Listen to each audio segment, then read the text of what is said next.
di Indonesia, praktek judi online adalah praktek ilegal. Karena itu, berita tertangkapnya beberapa orang yang ikut mendukung maraknya judi online sangat membesarkan hati. Dan perintah Presiden Prabowo untuk Menteri Komunikasi yang baru memberantas judi online tampaknya mulai membuahkan hasil. Di negeri ini memang judi sempat dilegalkan. Dulu kita pernah mendengar yang namanya greyhound dan juga sumbangan tentang olahraga juga dulu melegalkan tentang perjudian.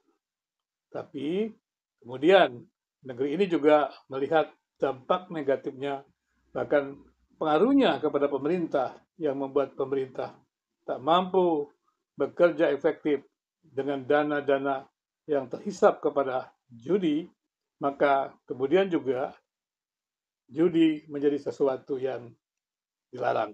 Bahkan judi online pun merupakan sesuatu yang ilegal. Masyarakat Indonesia memang mungkin sudah menikmati lama tentang judi ini. Mulai dari judi kecil-kecilan, di mana kita melihat orang bermain apapun juga bisa dimainkan dengan judi. Tapi memang pada batas-batas tertentu, judi bagi masyarakat Indonesia masih merupakan tempat-tempat yang mungkin represif. Tapi ketika judi sudah menjadi sebuah usaha untuk mendapatkan penghasilan, menjadi kaya secara instan, maka ini menipu banyak masyarakat. Siapa yang tidak tahu bahwa permainan judi itu bisa membuat orang menjadi adiktif dan kemudian mengorbankan dirinya dan keluarga yang harusnya dinafkahi kalau memang yang melakukan perjudian itu adalah kepala keluarga. Berita-berita tentang bagaimana keruntuhan keluarga dan hutang yang melilit keluarga sehingga mereka tidak mampu membiayai hidup anak-anak maupun istri ataupun kebalikannya merupakan berita-berita yang kerap kita dengar. Bahkan arisan-arisan yang layaknya judi pun marak di negeri ini. Dan masyarakat mau melakukannya karena berharap ada pendapatan instan. Nah, sekarang pertanyaannya, mengapa judi itu menjadi ilegal? Tadi saya katakan judi menjadi ilegal karena dampak buruknya bagi masyarakat, tentunya juga bagi pemerintah. Mengapa sekali lagi judi menjadi sesuatu yang harus dihindari?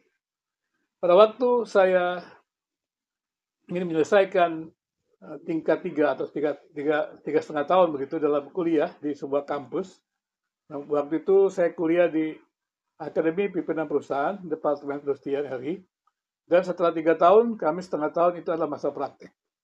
Dan sebelum itu kami melakukan namanya Achievement Motivation Training, latihan pencapaian tujuan. Dan dalam acara itu, kami kemudian diajarkan mengenai bagaimana menghindari dari perjudian. Dan pada waktu itu, salah satu yang menarik adalah permainan gelang.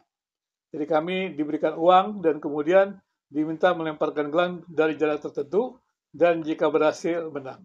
Hampir semua yang mengikuti adalah kalah. Hanya 1-2 orang mungkin yang bisa memasukkan gelang itu ke dalam tempat yang diminta. Apa maksudnya? Terus pembina mengatakan begini, coba diperhatikan baik-baik. Setiap kali ada perjudian, yang menang, kemungkinan menangnya itu adalah bandar. Bandar tidak mungkin kalah, karena sudah diprediksi kemungkinan bahwa orang yang akan bisa mendapatkan itu sangat kecil. Dan itu dibuktikan. Ketika kami mencoba itu, permainan itu, memang sangat kecil sekali yang bisa memasukkan gelang kepada tempat yang diminta tersebut. Jadi kemungkinan yang bermain judi itu menang itu sangat kecil. Dan kemudian repotnya lagi, bandar itu kan tentunya sangat pandai mempermainkannya. Aturan kan dari bandar, dan bandar bisa tahu bagaimana mengetahui keberhasilan yang dicapai oleh orang-orang yang terjebak dengan permainan judinya. Dari hal itu bisa dilihat bahwa judi selalu berisi penipuan. Judi berisi tindakan-tindakan yang sebenarnya bisa dikriminalisasikan karena penipuan, perampasan uang dengan secara halus ya, tanpa diketahui. Jadi ini merupakan sesuatu yang berbahaya sekali. Dan kemudian ketika kemudian masyarakat kena dengan judi online yang sangat masif ini, bisa dibayangkan berapa banyak uang yang terambil kepada judi online itu. Dan kalau kemudian bandarnya berasal dari luar Indonesia, berapa banyak uang di negeri ini yang dibawa ke luar negeri. Dan itu berarti modal untuk pembangunan negara ini mengalami hambatan. Jadi jelas judi online itu patut memang dikriminalkan. Tapi persoalannya adalah masyarakat juga mesti menyadari bahwa judi memang sesuatu tindakan kriminal. Bukan tindakan iseng-iseng, bukan tindakan sekedar repressing. Tapi judi saat ini sudah merupakan sesuatu yang sangat membahayakan diri pribadi, membahayakan keluarga, membahayakan pemerintah. Nah, bagaimana tokoh-tokoh agama pada saat ini? Menurut saya tokoh-tokoh agama mesti bersuara terus. Jangan membiarkan apalagi mentertawakan orang-orang yang mendapat keuntungan dari judi online. Padahal yang rugi akibat judi online itu sangat banyak. Bagaimana mungkin kita bisa membiarkan, mentertawakan, atau memberikan semangat kepada orang yang menang judi? Padahal di sisi lain, uang yang didapat pemenang judi itu adalah perampasan dari banyak orang yang punya uang yang dikerjakan dengan cara-cara yang licik oleh bandar judi itu sendiri. Jadi dengan demikian harusnya tokoh-tokoh agama berani menyuarakan terus-menerus tentang bahaya judi online. Dan juga berani mengatakan memang itu perbuatan dosa.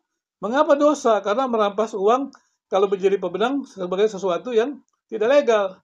Dan kemudian juga membuang uang untuk kepentingan yang tidak benar, tidak produktif. Jadi menghambur-hamburkan uang untuk tindakan yang tidak produktif. Dan kemudian juga menghidupkan bandar judi yang memang bernafsu jahat. Yaitu untuk memiskinkan banyak orang, memiskinkan orang-orang yang sudah miskin sebenarnya, menjadi lebih menderita lagi. Apalagi mereka yang terlibat judi biasanya adalah orang-orang yang kurang cerdas. Mereka hanya ingin kaya secara mendadak. Karena kerja keras yang sudah dilakukannya tidak mendapatkan kekayaan, maka mereka pikir jalan kebetulan, jalan spekulasi yang sangat tinggi. Moga-moga katanya bisa mendapatkan hasil dari perjudian tersebut. Karena mereka sudah bekerja keras, tapi tidak mendapatkan juga. Jadi bisa dibayangkan, orang-orang yang sudah bekerja keras itu, kemudian hasil kerja keras yang sedikit, yang harusnya ditabung, kemudian amblas atau ludes diambil bandar-bandar judi tersebut. Jadi jelas ini perjudian online dan segala macam bentuk judi sebenarnya sesuatu yang tidak benar atau ilegal. Tapi tepatnya adalah segala sesuatu yang memang merugikan masyarakat, merugikan orang lain, itu adalah kejahatan. Dan saya pikir tokoh-tokoh agama mesti berteriak, bersuara terus. Dan semua masyarakat Indonesia mesti bersuara untuk bisa mendorong pemberantasan judi online yang sudah terbukti berdasarkan laporan-laporan masyarakat merusak kehidupan individu, anak-anak, remaja, bahkan keluarga juga. Demikian juga pemerintah menjadi tak berdaya karena kurangnya dana untuk mengusahakan pembangunan yang lebih baik.